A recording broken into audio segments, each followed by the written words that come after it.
अस्सलाम वालेकुम नाज़रीन। AWT के तहत अब्दुल वहीद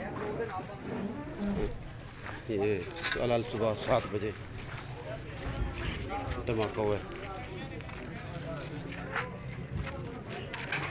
इसमें तकरीबन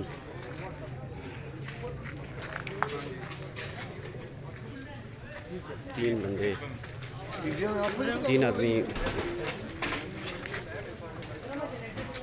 फौत हो गए और तकरीबन राहगीर चलते हुए और बच्चे भी तकरीबन 3-4 आदमी जख्मी हुए। तो बड़ा ये एक पिज़्ज़ा की दुकान थी, उस सिलेंडर का धमाका बताया जाता है। तो देख लेना, अल्लाह बचाए। तो ये रेस्क्यू टीमें 1122 और सिविल डिफेंस मौके पे पहुंच गई हैं। तो जय हादसा का हाँ जी अच्छा